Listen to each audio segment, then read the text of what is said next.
우리 온세대 여름 캠프 교캉스 우리 2025년에는 우리 코이노니아라는 주제로 함께 했습니다. 우리 영상을 보면 알 수 있듯이 얼마나 귀했는지 몰라요. 그리고 캠프의 격을 한 단계 향상시켰다라는 평가와 함께 우리 교회에서 즐기는 바캉스 정말 딱이었다, 정말 서로를 알아가는 너무나 귀한 계기였다라고 사람들은 말씀을 합니다.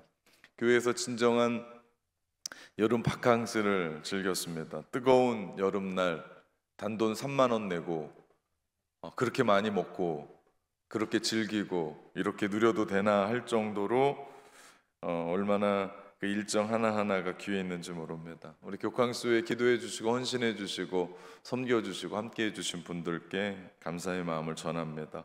새벽까지 포함해서 3번의 집회가 있었어요. 하나님이 우리 공동체를 얼마나 사랑했는지를 볼 수 있는 자리였습니다. 너무 귀했습니다. 말씀을 듣고 코이노니아의 정신으로 살아갈 뿐 일어나라. 모든 분들이 함께 일어나셔서 두 손을 들고 주님의 이름을 외치고 함께 기도했던, 그리고 서로 축복하고 얼싸안고 기도해주고 함께하는 그 모든 시간이 뜨거웠고 너무나 귀했습니다. 마지막 밤 우리는 주님의 성찬을 대하며 주님의 몸과 피를 기념하며 온전한 코이노니아를 경험하기에 충분했습니다. 이번 특별히 질기적 교캉스, 우리 교캉스의 하이라이트일 것 같은데요. 둘째 날 오후 자기가 원하는 곳에 가서 먹고 쉬고 운동하고 항공 대회도 하고 탁구도 하고 그리고 또 조격도 하고 네일 아트도 하고 마사지도 하고 워터파크장에서 물놀이 하고, 제가 보면서 얼마나 행복했는지 몰라요. 야, 저 워터파크 없었으면 어떡할 뻔했냐 라고 하면서 웃었습니다. 성도들 모두가 다 진심으로 한마음 한뜻이 되었어요.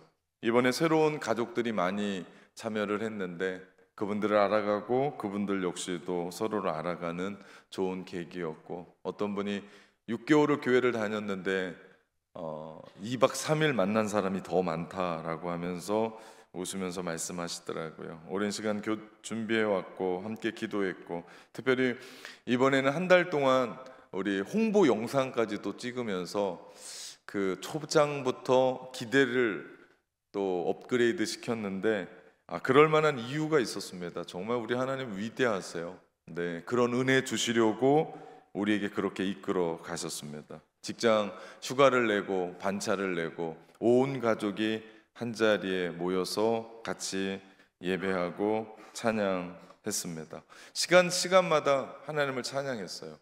그 찬양은 어떤 프로그램을 들어가기 위한 준비가 아니고 정말 하나님이 예배했어요. 얼마나 뜨거웠는지 모릅니다. 그리고 얼마나 뭉클했는지 몰라요. 진정한 예배의 현장이었습니다. 마지막 저녁 우리 세대별로 서로를 알아가자고 그들만의 생각을 듣는 시간을 가졌었습니다. 너무 귀했어요. 그 시대의 아이들, 그 세대의 사람들이 무슨 생각을 가지고 있는지, 그리고 그들의 얘기를 들었고 그들이 틀린 게 아니고 다른 거였구나 라는 것을 우리가 함께 들을 수 있었습니다. 그리고 그 세대별로 부르는 노래들도 들었습니다. 여기까지는 좋았어요. 근데 교회가 이래도 되나 할 정도로 저만 유행가를 모르지 모든 분들이 다 일어나서 떼창을 부르더라고요. 아니, 찬양을 그렇게 안 부르는 10대 아이들도 몸을 흔들면서 노래를 부르는데, 유행가를 부르는데 저도 하마터면 일어나서 몸을 흔들 뻔했습니다. 근데 앞으로는 좀 절제가 필요합니다. 여긴 교회거든요. 네, 교회는 교회다워야 합니다. 노래방 같은 교회 좋겠습니까? 교회가 노래방 같다? 달라야죠. 우리는 아파트의 노래를 불렀어요. 전 그 노래가 그렇게 전부 다 일어나서 아싸라 아싸 어깨 동무하면서 그 노래를 부르는데, 그런 노래를 만들든지 아니면 실로암을 그렇게 부르든지 뭔 소리 하는지 모르겠지만 여하튼 그렇습니다. 이번 2025년 교캉스 하나님의 은혜 주셨고 성령의 역사가 있었고 예수 그리스도의 피 묻은 복음을 듣고 함께 웃고 울었습니다. 그러면서 이제 온 세대 여름 캠프는 끝났지만 우리의 주제였던 코이노니아는 끝나지 않아요. 2박 3일 가지고 코이노니아를 다 배웠다? 아니요. 우리는 맛을 본 겁니다. 그리고 우리가 이제는 좀 더 깊게 들어가서 그 코이노니아를 누리고 이제는 실천하고 살아내야 되는 줄 믿습니다. 여러분, 하나님의 나라를 어떤 나라라고 보십니까? 하나님의 나라는요, 진정한 코이노니아가 실현되고 완성된 나라입니다. 그래서 하나님의 나라가 주 다스리심의 나라잖아요. 주님이 다스리심이 있기에 내가 형제에게 마음을 열고 공감하고 이해하고 나누고 섬기는 그런 진정한 교제가 있는 곳, 그곳이 하나님의 나라죠. 성경을 보면 곳곳에 사역들, 아름다운 나눔과 공유로 만들어진 공동체들이 나옵니다. 예수님의 사역들을 보면요, 모두가 나눔과 섬김의 실천, 곧 하나님의 나라였어요. 그 대표적인 예가 요한복음 6장에 나오는 오병이어예요. 예수님이 보리떡 5개와 물고기 2마리로 5,000명 남자를 먹이시거든요. 남자만.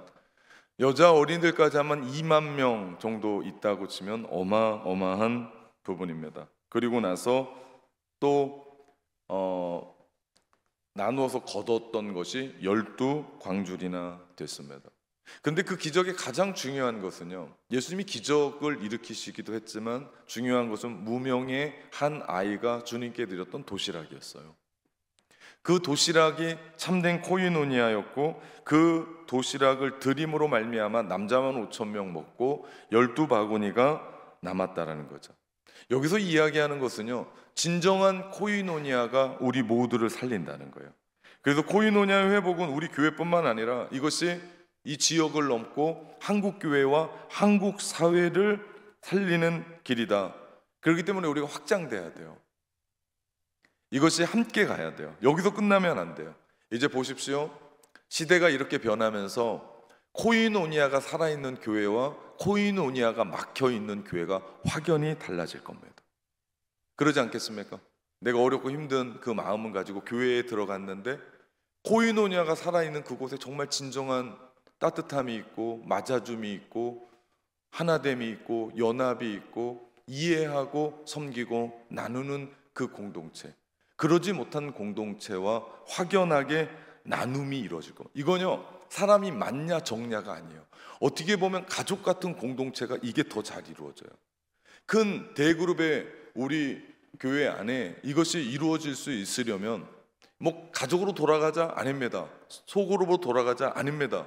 우리 마음 한 사람 한 사람들 안에 이렇게 우리 안에 진정한 코이노니아의 정신을 가지고 하나님이 우리 가운데 무엇을 원하느냐의 생각을 가지고 우리가 함께 달려가야 합니다. 그것이요, 한국교회를 살리고 결국은 한국 사회를 살릴 줄 믿습니다.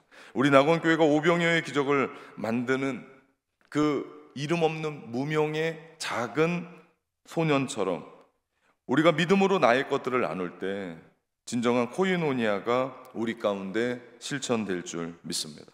기적은 여기서부터 시작돼요. 기적은 다름이 아니라 나의 소중한 것들을 나눌 때, 저는 2박 3일 동안 소중한 것 여러분에게 나누기를 요청을 드렸습니다. 뭐 가져오자고 하지 않았어요? 그렇지만 내 주머니에 있는 것, 내가 가지고 온 어떤 것을 함께 나누어 보자. 어떤 권사님이 열심히 집에 가시더라고요. 어디 가세요? 그랬더니 잠깐 쉬는 시간에 집에 가서 목사님이 소중한 거 나누라고 그랬다고 그거 가지러 간답니다. 뭘 가지고 왔는지 모르겠어요. 누구에게 어떻게 흘러보낸지 모르겠습니다. 어쨌든 그것이 무엇이든 그것이 사람을 살리고 그것이 사람을 일으키는 거 아니겠습니까? 세상은 5,000명 인분의 빵을 혼자 깔고 먹는 사람을 성공했다고 얘기합니다. 그러나 하나님은, 성경은 그렇게 말하지 않아요. 5,000명을 살리고 먹이는 그 한 사람, 그가 성공했다라고 얘기합니다. 오병이어의 나눔의 기적은 여기서부터 시작되고 그것이 코이노니아였습니다. 우리는 흔히 코이노니아를 생각할 때 교회에서 함께 즐기고 놀고 함께 있는 것을 얘기해요. 교회 안에 친목 모임쯤을 생각합니다. 물론 다르진 않아요. 그런데 그렇게 끝나지 않더라. 코이노니아는 그저 단순한 친교 모임이 아닙니다. 교회 안에 코이노니아는 보다 깊은 신앙의 의미가 들어가 있어요. 먹고 교제하고 친목하고, 이건 반상회도 가서 해도 돼요. 이것은 개 모임에 가서도 해도 됩니다. 그런데 코이노니아는 나의 삶의 현장에 하나님의 나라의 현장을 만들어 가려고 실천하는 거예요. 다시 말하면 주 다스리심의 이야기가 우리 안에 있고, 그 주 다스리심의 이야기가 실천되는 곳, 그곳이 코이노니아의 삶이다. 그 현장이 오늘 초대교회 현장이었습니다. 본문 초대교회 성도들은 코이노니아를 보여주는 대표적인 사례예요. 본문을 가만히 읽어보면, 야, 이 모습이 하나님 나라 아닌가, 이 모습이 천국 아닌가. 그 안에 나눔이 있었습니다. 공유가 있었습니다. 소통과 교제가 있었습니다. 이해와 받아줌이 있었습니다. 여기가 교회죠. 예수님이 부활하신 이후 제자들에게는 두 가지의 삶의 변화가 있었습니다. 첫 번째는 부활하신 예수님을 가는 곳곳마다 전하는, 증거하고 함께하는 선교적인 삶이 그들에게 있었어요. 또 하나는 주님이 구름 타고 올라가신 그대로 다시 오시겠다라고 하는 재림의 주님을 기다리는 종말론적인 삶이 그들에게 또 준비되어야 했습니다.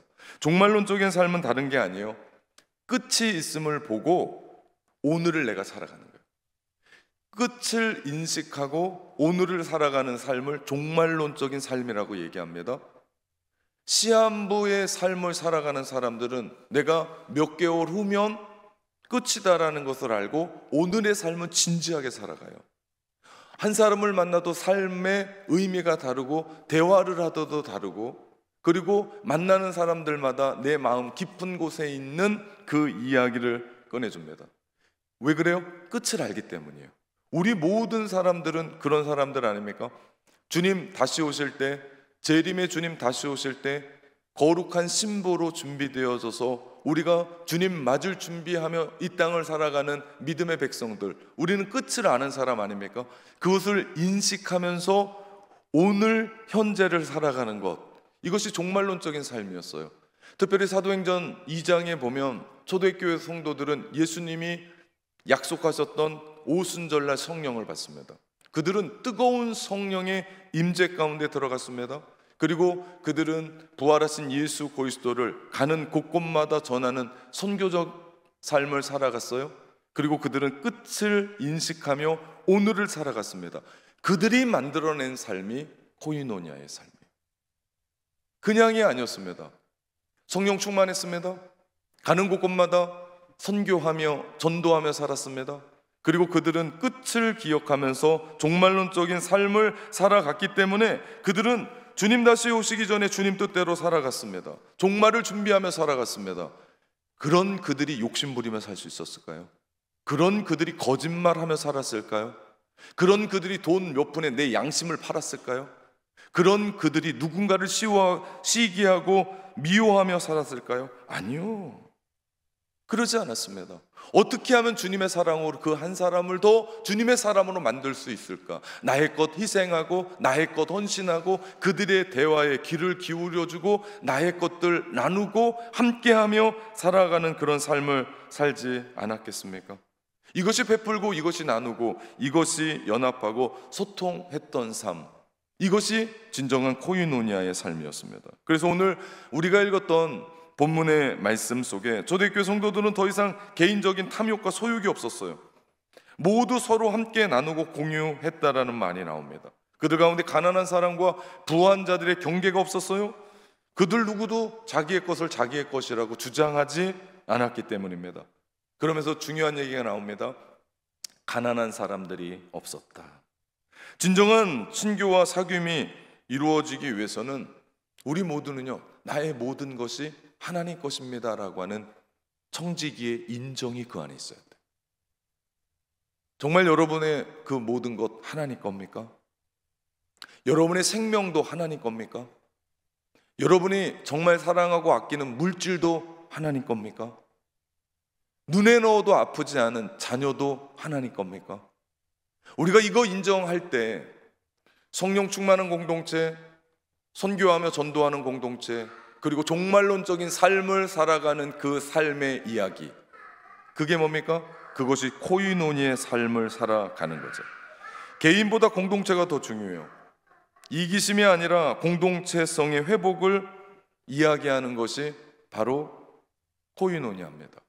혼자는 할 수 없어요. 어떻게 해요? 공동체 안에서. 그래서 우리가 2박 3일 동안 함께 씨름해 보았습니다. 이제 코이노니아의 주제로 온 세대 여름 캠프는 마쳤습니다. 그러나 우리 낙원교회가 계속해서 코이노니아로 달려갑니다. 이 말은 코이노니아의 본질이 교회고 코이노니아의 본질이 하나님 나라이기 때문에 코이노니아 그 이후의 삶, 우리가 실천할 수 있는 3가지를 여러분에게 도전합니다. 첫째는 나그네를 섬깁시다. 섬김과 나눔, 우리끼리 우리 공동체만이 아니라 말로만 하는 게 아니라 그건 위선입니다. 이곳에 서로 나누고 아껴주는 법을 배웠다면 이제는 나와 상관없는 나그네들, 우리에게 나그네가 누가 있을까요? 분명 우리에게 나그네는 외국인 노동자일 수 있습니다. 다문화 가정의 자녀들일 수 있습니다. 혹은 북한에서 탈북한 탈북민일 수도 있습니다. 혹은 독거노인일 수도 있습니다. 혹은 외롭게 살아가는 이웃일 수 있습니다. 혹은 아픔을 가진 채 살아가는 누군가일 수 있습니다. 함께 예배하는 우리 안에 외롭고 힘들고 어려운, 그래서 나그네 고아 과부라고 하는 이 세 부류는 구약의 하나님이 이야기하는, 하나님이 긍휼히 여기는 3대 대명사입니다. 우리가 그 한 사람 한 사람들을 친구 삼고 함께 교제하고 손을 붙잡아주고 그들의 이야기를 들어주고 나의 것 아낌없이 쓰고 시간을 나누고 그들과 함께하는 것, 이것이 앞으로 진정한 코이노니아를 이루어가는 우리 공동체의 사명이고 우리 공동체의 비전입니다. 계속해서 이 일들을 이루어 갈 겁니다. 우리의 시간을 드릴 겁니다. 우리의 은사를 나눌 겁니다. 진정한 친구가 되어 줄 겁니다. 그럴 때 하나님이 우리 교회 지경을 넓히실 거예요. 제가 목회하면서 그리고 우리 공동체에 들어오는 새 가족들을 보면 이제 우리의 바운더리를 뛰어넘었습니다. 무슨 얘기냐면 한 번도 이런 분이 교회를 와라고 하는 분들이 교회로 오기 시작했어요. 전 놀랍습니다. 왜 그렇게 보내주시는 줄 아십니까?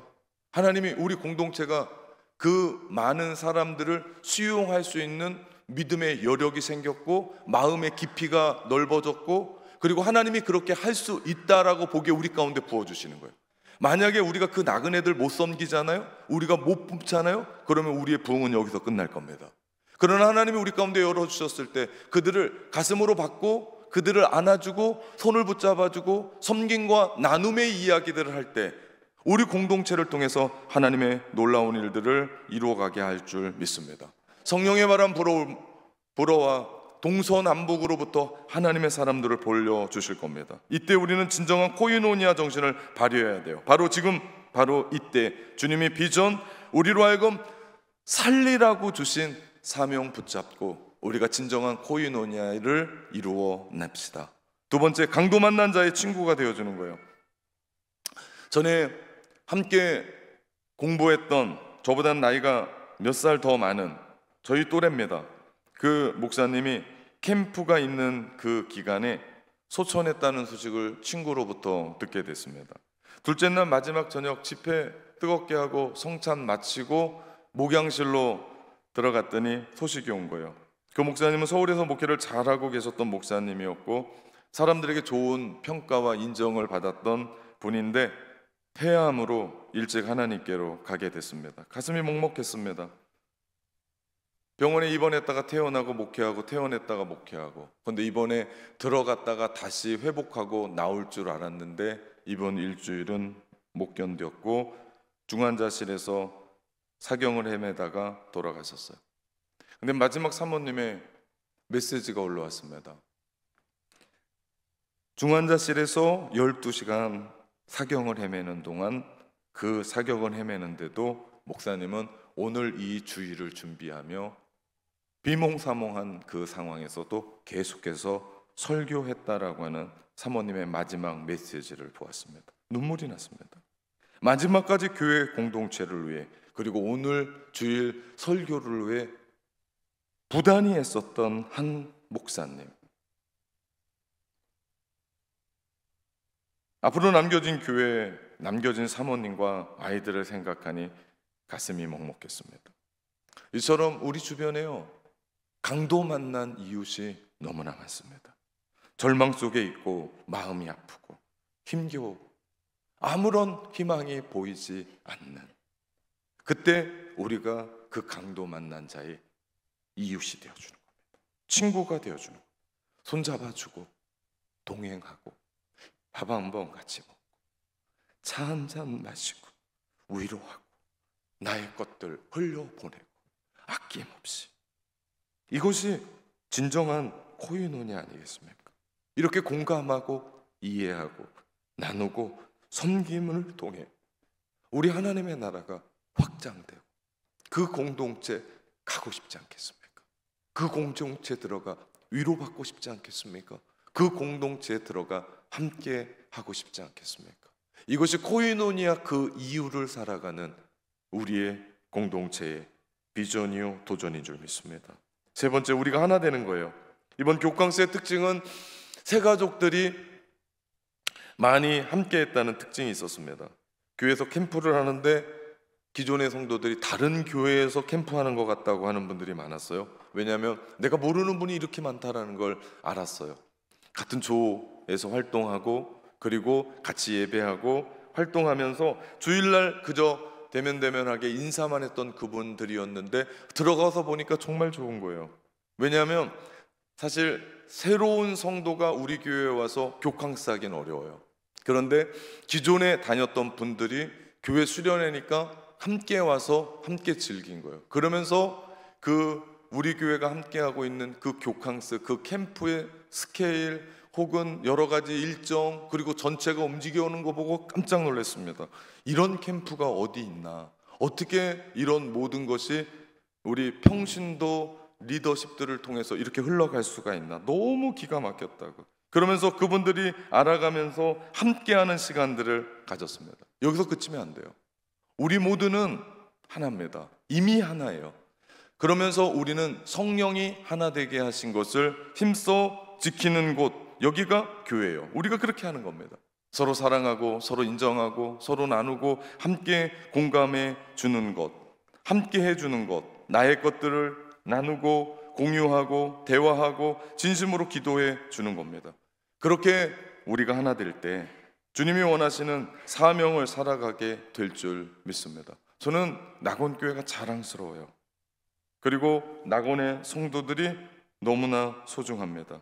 이제 우리는 우리만의 코이노니아 리그를 뛰어넘어 이제는 그 한계를 뛰어넘어 이 지역과 더 나아가 한국교회와 한국사회를 섬기고 살리는 진정한 코이노니아를 실천하며 살아가야 될 줄 믿습니다. 사랑하는 성도 여러분, 사랑합니다.